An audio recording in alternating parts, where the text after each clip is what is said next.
Well, I have a couple things I could tell you to start off with. Good news. I have some good news and I have some bad news. And my good news is some of you have been asking, hey, are we going to get a sign ever back up at our church? Because some of you have let me know that friends have driven by and been like, is your church closed? And I've been working really hard, the best that I know how, to try to get us a sign. And we paid for it right away. Actually, we have a friend in our community who paid for it for us, drove by and said, I noticed your sign got blown out by the hurricane. What are you guys going to do about it? And I was like, are you asking me if you want to pay for it? Is that why you're asking me? And he was like, yeah, I would love to pay for it. So somebody else in the community paid for it for us and is supposed to be put up this coming week. So you will get to see Somos Church sign. That's the good news. The bad news is, I've been talking about emotions, and somebody did not like my email this week. And they wrote me and said, no, God did not make us to feel that emotion. And that's kind of what we have to go through sometimes as pastors, is we're trying to put stuff out there in the world that we believe is going to be something that's valuable. And I had so many thoughts, like, what am I supposed to do with this email? And I had lots of emotions about it. And I went through all the emotions, and I was like, I'm just going to let it sit, and it will be okay. I tell you that because that's what we've been talking about. We've been talking about that God made us to feel emotion. If you don't believe that, then you probably don't believe that God made you, because you feel emotion. And I know there may be some perspective out there that maybe some things slide in that God didn't create, but if you look at and really study like we have in this last 8 weeks, there are some key things that God has given us as human beings that are able to draw us away from things that could be destructive and harmful to our lives. And then God has enabled us to feel certain things that also lead us toward what could be healing and helpful and protecting. And so that's what I've been trying to say to you for the past 8 weeks, is that emotion is good. And most of the time when we believe that emotion isn't good, it's because in the context of our life, we've been made to believe that when we feel it, everybody else isn't okay with that. And so what I have been trying my best to assure you is that God gave it to you, and God wants you to feel it. Because in feeling it, then you can follow its wisdom that God has given to it. And so today, I'm going to end all this. You won't have to hear me talk about emotions again for at least probably 6 months or a year. I don't know.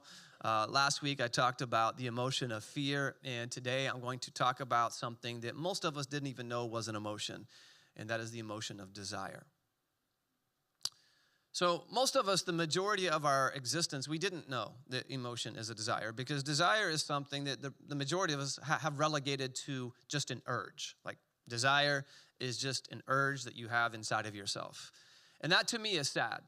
And so when it comes to this emotion I'm going to talk about today, it's really like seldom talked about, and even less is it understood. So most discussions about this emotion talk about it in terms of you need to suppress it. You have to shove it down. You have to just deny it. And if you look at church history, in recent church history, the majority perspective, or the dominant perspective, says when it comes to desire, it's something that you need to tame. And so in church history in the 20th century, even coming into the 21st century, we've used words and thrown them out there like carnal and fleshly, and we've attached it to this thing that God has given us. And we've put it in competition with something else called purity. And I know this isn't true for everybody. And there's always more to what I'm saying than what I'm saying in this moment. And so if you have questions, you could talk to me at some point this week about this message. But I know in my experience, this competition between this desire that God has given us, this emotion, and then this idea that, well, it's something you have to tame, has been something that has been wrecking my life since I was a young age. And so I'm going to tell you an experience that happened to me growing up, and it may have happened to some of you. I don't know. Some of you are close to my age, and so maybe you went through the same thing that I went through. But one experience kind of describes what I'm talking about. So when I was in the 7th or 8th grade, our youth pastor invited us to a big youth event. I mean, I loved youth events. Anybody else grow up going to big youth events? I loved going to large youth events. And he told us there were going to be a lot of teenagers there. There are going to be thousands of teenagers there. And we're going to get to go and be in one place together. And that place is going to be a college basketball arena. I love basketball. I want to play in college. I'm like, I want to go and sit in a college basketball arena. It's going to be so fun. And so according to him, when we got there, he said the music would be super fun and the atmosphere would be exciting. And if you've ever been to a big youth conference, they know how to make it fun. Like, the music's like way different. than what I grew up with in church. What I grew up with in church is not what JC does up here on stage. What I grew up with in church is like, I can't believe Grandma's singing a solo again. Like, can somebody please tell Grandma she cannot sing? Like, she can't. And church for us, they would like get behind, well, they would have a pulpit, and some of you may remember this. They had cassette tapes, and they would take the paper out of the cassette tape and they would open it up, because that's where the lyrics were. There were no cell phones, there was nothing else, and they would like be this close trying to read it and singing at the same time. And it was both beautiful and terrible, because like, what a heart to be able to stand up and embarrass yourself in front of everybody. And the rest of us cried because we're both feeling embarrassed for you. I mean, is it a lot? So going to a conference, they know how to make the music pumping. Like they bring in the best musicians. It's fun. It's loud. Like they teach you at big youth events that you're allowed to clap your hands and jump around, and then you should go back to your church and try to get everybody at your church who barely moves to be able to do the same thing. And so you go back from those conferences and you're on the front row and you're clapping your hands, and everybody else behind you is like, let's not send them back to another youth event ever again. That was the kind of a youth event that we went to. So my youth pastor told us what to expect, and for the most part, he was right. There were a lot of teenagers, and it was a lot of fun. But the thing that he didn't tell us about is that we would be asked to sign a contract. Some of you know where I'm going. Well, we had this main stage speaker. I don't know if you could call him a preacher. I don't know what qualifies somebody on a big stage. Like, he could have been a preacher. I know he was a speaker, communicator, whatever you want to call him. This person was on the main stage, thousands of people around, and he is on the microphone, and he gets to say things. And as he's closing his message, this is what he tells everybody in the audience. There had to be probably, 5,000 to 6,000 teenagers. He says to everybody in the audience, okay, now before we end today, there are going to be ushers going to come up into the arena, and they're going to be carrying a stack of cards. And they're going to come to you, and they're going to make sure that everybody in the audience gets a card today. And surprisingly, like out of nowhere, all these volunteers wearing the exact same shirts, like they got free shirts, are coming up to the arena, and they're carrying stacks of cards, and they hand it to the first person in the row. Almost every seat is filled.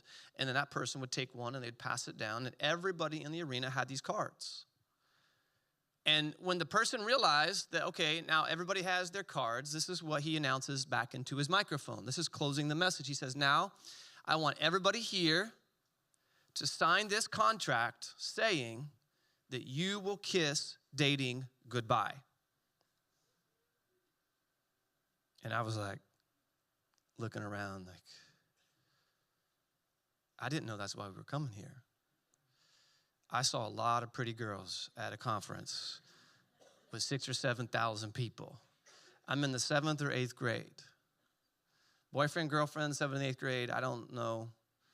But you're definitely interested. You're looking at girls, you're looking at boys, and you're thinking, man, they're cute. I would like to talk to them. I did not realize I was going to a church conference to sign a contract that would say that I would kiss dating goodbye.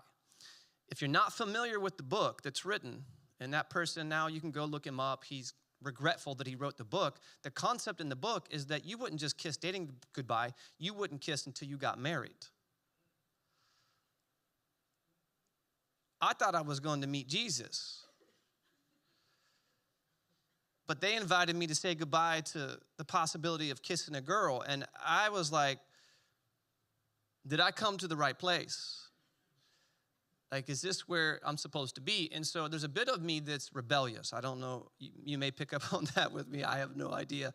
But I'm a rule follower, but I'm also rebellious. And so this is what the guy says on stage. He says, now I want all of you to sign this contract. And when you sign the contract, I want you to stand up and I want you to hold the card out. What person in an audience that large is going to be the one child that remains in their seat saying, I'm not going to sign this contract? So I did stand up, but I did not sign that contract.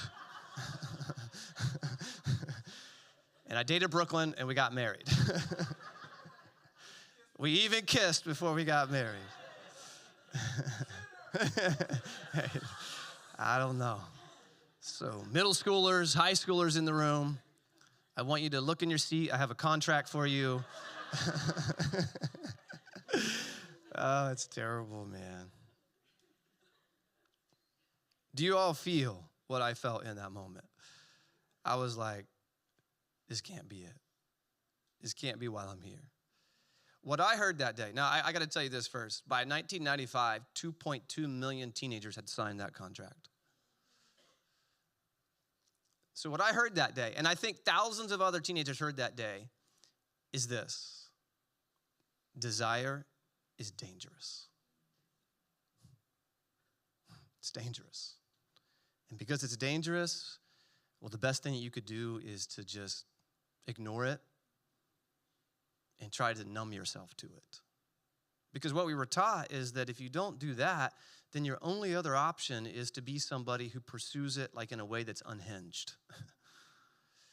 But I'm here today to tell you that that is a distortion of this emotion that God gave to us. That's a distortion. Because God made us with 5 senses. And those 5 senses allow us to taste and experience the beauty and the pleasure of the world around us. And God doesn't expect us to use our senses and then feel guilty about it. So God gave us the sense of taste, touch, smell. I always try to get them mixed up. Sight, whatever. Hearing. God gave those to us so that we could experience the goodness around us in the world that God created for us. And it's in the knowing those good things that our heart becomes hungry to know it even more. And so what I would say is, from the perspective of the way that God made us, desire is something that's meant to drive us to meeting our needs and fulfilling ourselves. And I know that may sound scary to some of you, but I'm going to try my best to make sense of it. Because what desire is meant to do is it's meant to open your heart to the deepest longing of your soul for presence and connection with God, with others, with creation, and with yourself. What I'm trying to tell you is that desire is not meant to be contained or controlled or condemned or cursed. It's not meant to be neglected or shut down. It's meant to be something that draws you into life that is beautiful and full of joy and gives you faith and allows you to trust that we follow a God who gives us what's best for us. And I'm going to show you today in a text that I have been studying that Jesus shows us what is true about this emotion of desire that God gives us, because Jesus meets a person who has a desire to be made well. Y'all still with me, or somebody ready to send me another email? Maybe that person's watching online. I don't know. So go with me to the Gospel of Luke chapter 5. We're going to read starting in verse 12. This is probably a story that you've heard before, a version of it maybe. It shows up in different Gospels, not just the Gospel of Luke. This is what it says in verse 12, Luke chapter 5. It says, "Once, when Jesus was in one of the cities, there was a man covered with leprosy." We don't really know what leprosy is. Like, we can't say today we could be able to define exactly what that would have been. But what we do know is that leprosy was something that would happen to your skin that you couldn't hide from anybody else. So here's this man who has this issue on his skin, which, because he has it, during a period in history when everybody has a misunderstanding of what disease does to somebody, they're convinced that if somebody has some kind of sickness, especially something you can see, then you cannot get close to that person because you could contract it, which we know is somewhat true, but we also know it's not true of everything. Like, what if it was eczema? What if the man had eczema and it caused his skin to have this rash and he had like the redness and everybody looked at him like, he has this and we're going to get it. We can't get near him. If it was eczema, nobody else could get it from him. We don't know. But what we do know is that people would keep that person away from everybody else. Religiously, it was even worse, because not only did religious people believe that if the person has something that makes them sick, you could get it, they also believe if the thing that the person has can make you sick, it can also make you sinful. Because they must be sinful if they have an illness that can't be healed or cured. Like, that was kind of the idea. So religious people were like doubling down on, I can't get near this person. There's no way I can get close enough to this person that their skin could jump from their body and somehow get to mine and cause me to not only be sick, but to be sinful.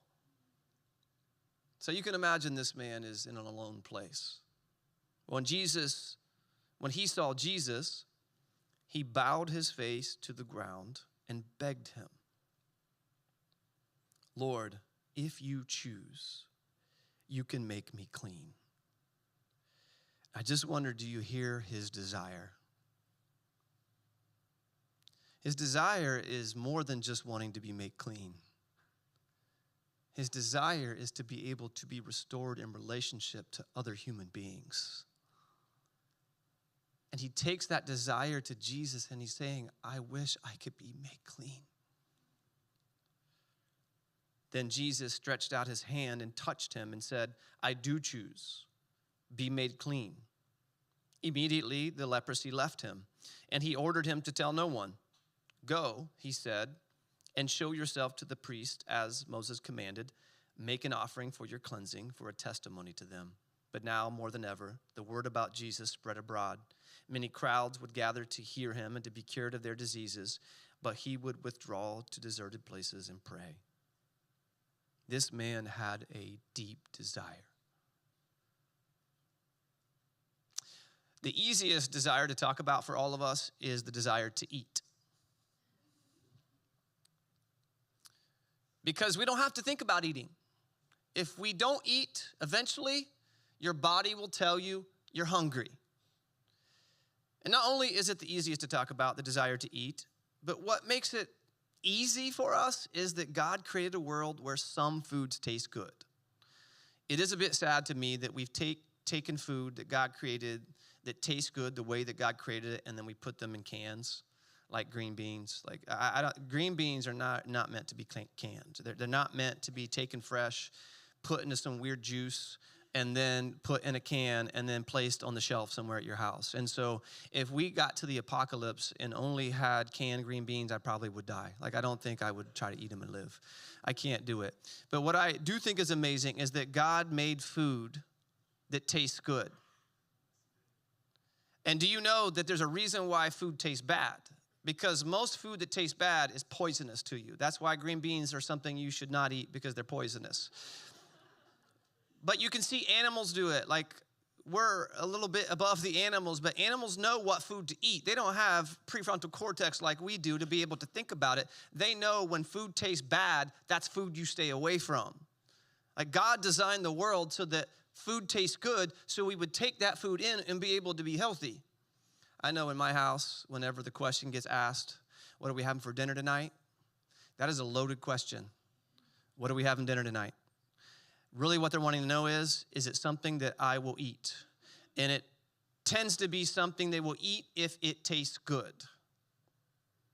Most of us get the desire to eat. We get it. It makes sense. But when it comes to desire, something that's less common for us to think about and process is desire as it's related to touch. Remember, I'm talking about your senses, right? So I'm going to throw a concept out there that may spook some of you. So you're going to have to stay with me for a moment. If you've come to our church long enough, you know that sometimes I say things that you've never heard before. And I'm not trying to spook you, but this may spook you.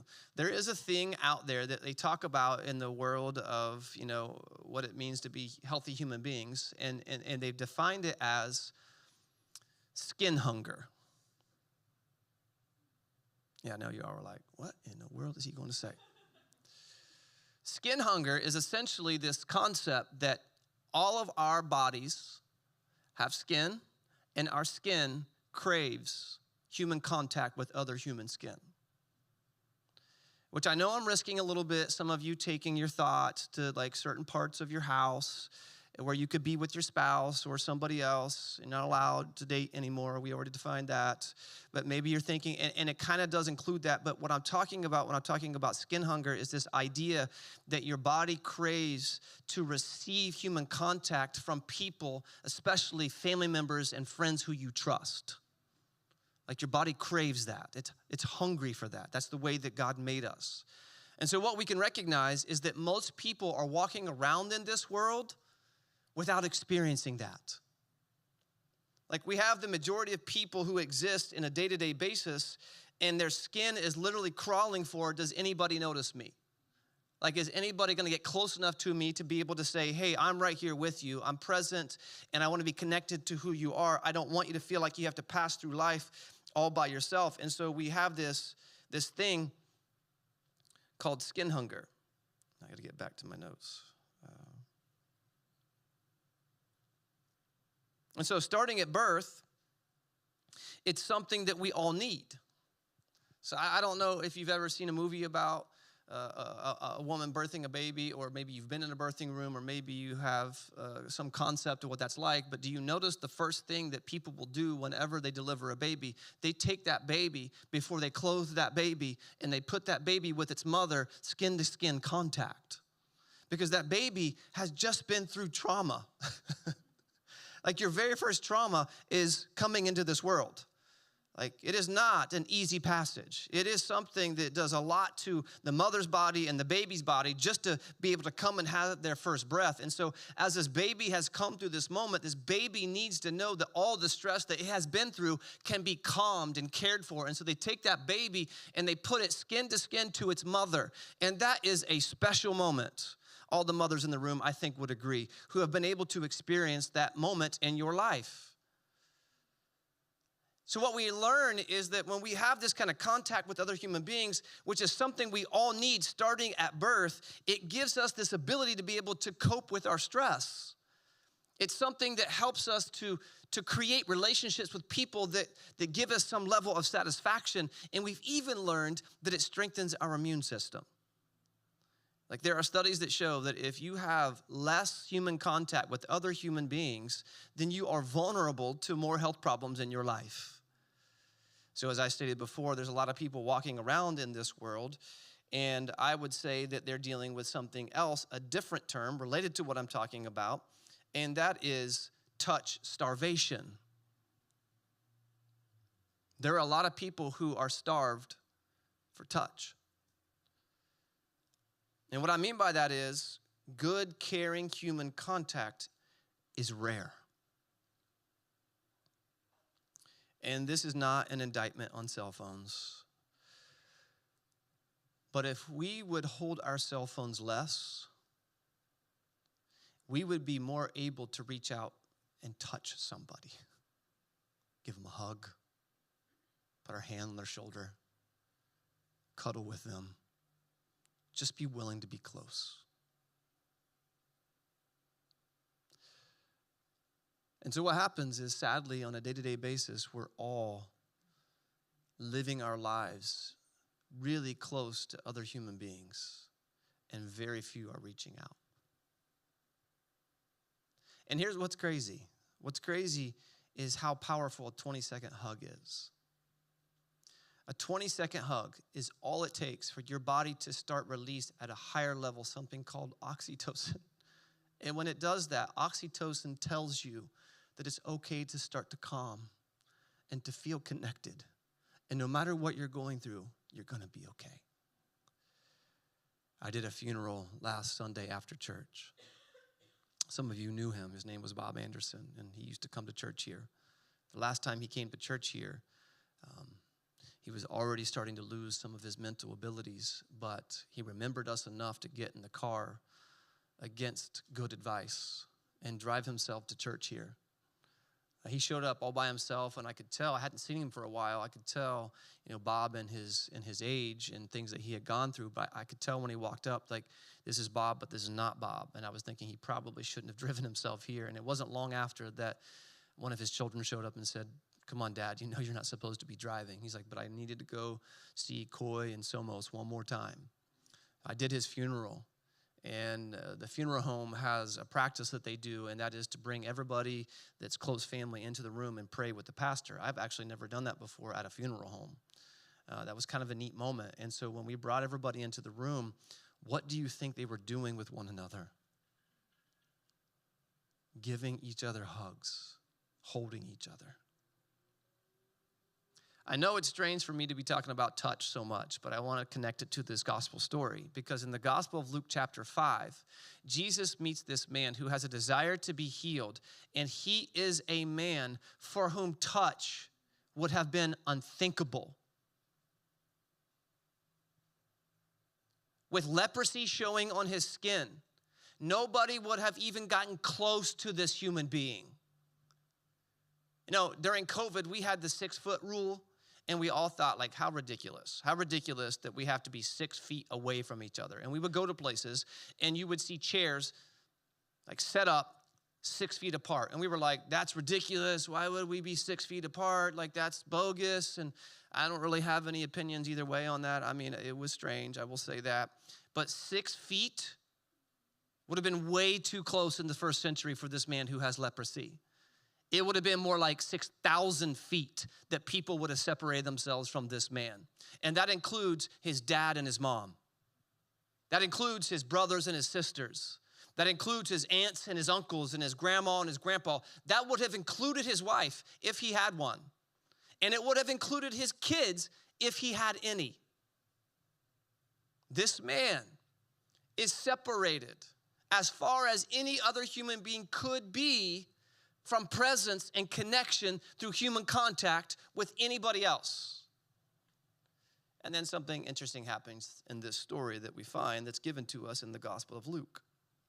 We don't know how long this man has been living in this situation where he's been starving for somebody to move close to him and offer him some kind of comfort and care. And I start to wonder what would have been like for him to feel the knots in his stomach of living with so much loneliness and disconnection. But I want you to notice what he does. He honors the desire that he has to be made well. And he has the faith to take that to Jesus. And he says in verse 12, if you would choose, you could make me clean. And I want you to notice what Jesus does. He reaches out and touches him. You know, we downplay that part of the gospel story so much. We almost make it magical. Like that's the part that we go to, like, wow, wouldn't it be amazing if we could come to church and Pastor Coy could hit me in the forehead and I fall over and then I'm suddenly healed. Like, wouldn't that be amazing if we could do that? And I wish I had that ability to do that. Like, that would be great. I wish I could walk around in this world and ask you for a lot of money to be able to do those things. And so we kind of get caught up into that part of the story where we see Jesus in this moment reaching out and touching this person, and we kind of have the image of like powers going out from him. And I'm not saying that that's not true, but there's more to the reason why he touched them than just healing the man. He reached out to do something for the man that nobody else was willing to do. He knew that the man needed more than just for the leprosy to go away. He knew that this man needed deeply and desperately inside of himself for somebody to say, you are human. And I know as a human, you need other humans in your life to physically reach out to you and say, I care about you. And when Jesus reaches out his hands and touches him, the leprosy leaves him.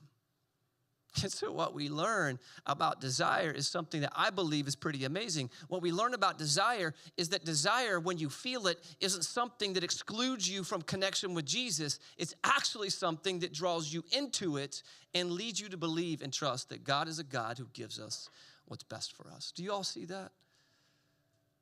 Desire isn't bad. It's good. God gave you a good emotion that draws you toward experiencing what's beautiful and whole and joyful and healing and nourishing. If this man had neglected to feel his desire, he would have never been healed. And so when I think about that, what I realize or what I want to say to all of us is there will be moments in our day when our desire emerges.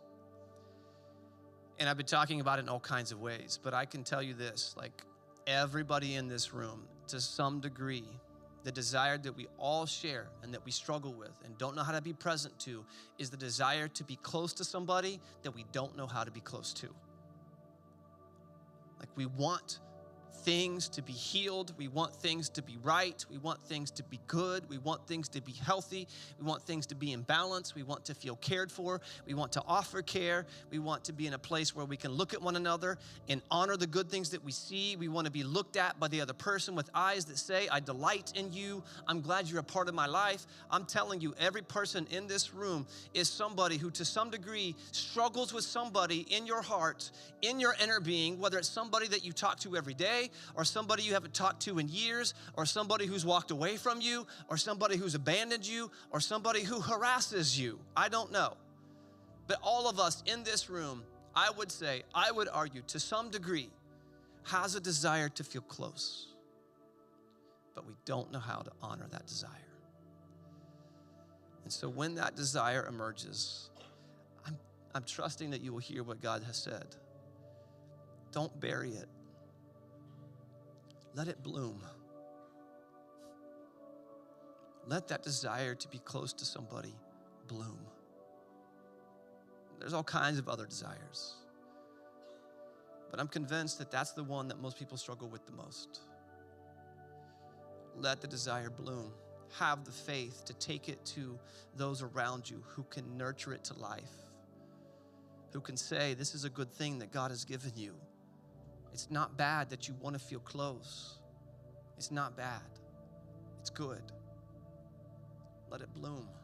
God wants you to pursue it because in the pursuing of it, it opens the possibility that you would get to experience what's beautiful, what creates intimacy, and what draws you into knowing what God wants you to know right here on this earth. And when you do that, it starts to set you up to be somebody who co-creates the same with God for others. And so the question I have for you today as we close is this: what good God-given desire have you buried? Which ones have you buried? Because the world has told you they're dangerous.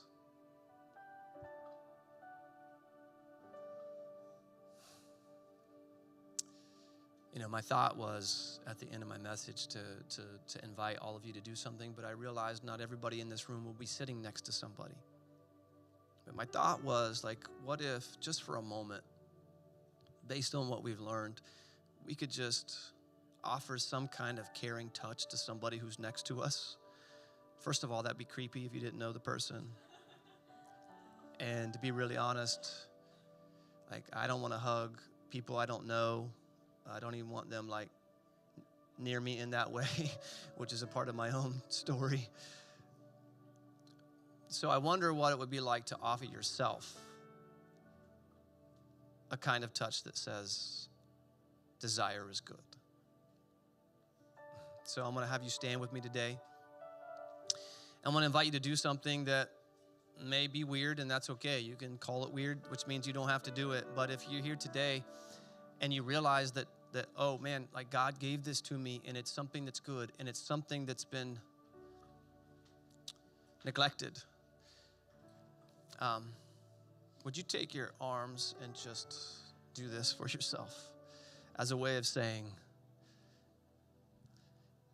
it's good. And as I pray, I want you to name something to God. I want you to name what desires you have that have been buried, and ask God to resurrect them in a way that brings you life. Let's pray.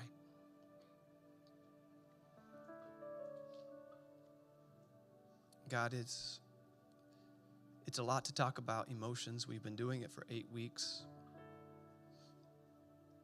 I don't know how to move forward as a human if we don't acknowledge that we have them, and acknowledge that we have them because you gave them to us.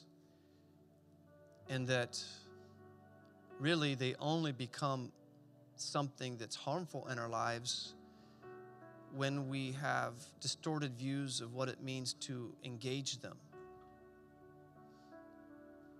Even something like desire that feels so risky.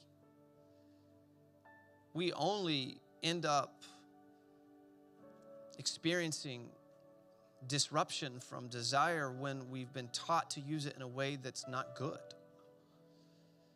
But most of us, in being taught about desire, we've been taught to just completely throw it away, which means we walk past so much goodness in the world that you want us to experience. God, when you placed Adam and Eve in the garden, you expected them to desire all the goodness that was around them, all the fruit that was in all the trees and all the beauty of the land that was in their view. You weren't expecting them to close their eyes and feel ashamed for the wonder of what they saw.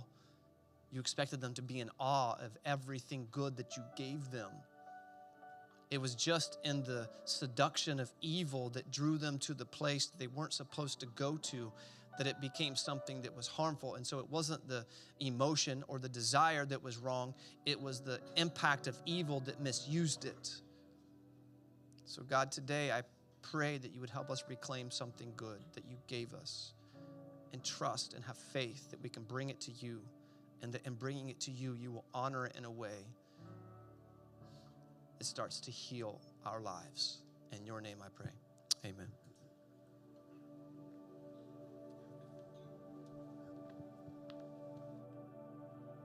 Let's worship together for this final song.